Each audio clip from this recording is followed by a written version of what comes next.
আমাদের অনেকেরই হয়তো ইচ্ছা করে যদি 100 বছর বাঁচতে পারতাম, তাই না? 100 বছর বাঁচলে আপনি কতদিন বাঁচবেন? মাত্র 36,550 দিন এরকম।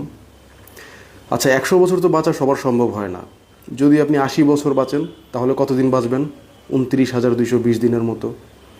যদি 70 বছর বাঁচেন তাহলে আরও কম, 25,000 সামথিং। অনেকে তো 70 বছরও বাঁচেন আর আগে মারা যায়।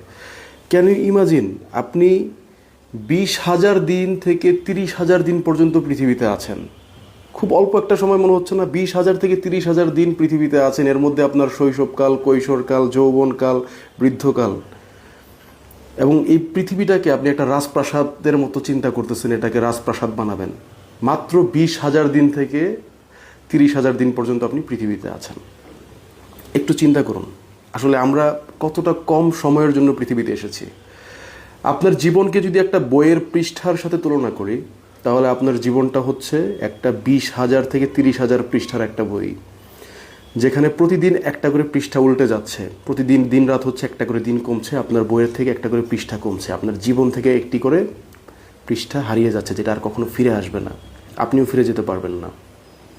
তাই আল্লাহ সুবহানাহু ওয়া তাআলা যেটা বলেছেন যে এই পৃথিবীর জীবন কেবলমাত্রই ধোঁকা, সেটাই সত্য। পৃথিবীটা একটা ধোঁকার জায়গা।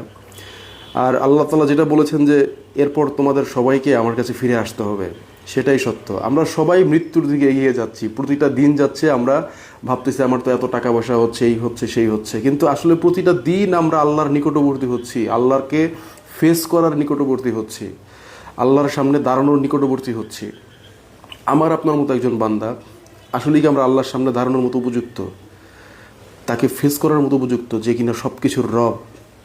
হ্যাঁ, আমরা কি আসলে সেই চিন্তা ভাবনার অধিকারী যে তার মুখোমুখি আমাদের হতে হবে, তার সামনে আমাদের দাঁড়াতে হবে? সেই চিন্তা ভাবনা কি আমাদের মাথায় আছে? সামান্য কয়েকটা দিন, 20,000 থেকে 30,000 দিন, কত অল্প একটা সময়, শোনা যায় না?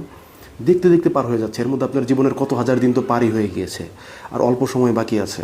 সো চলুন এই অল্প সময়টা আমরা ফিরে আসি রবের দিকে। আমরা আমাদের জীবনের সময়টা ফুরানোর আগেই আমরা রবের দিকে ফিরে আসি।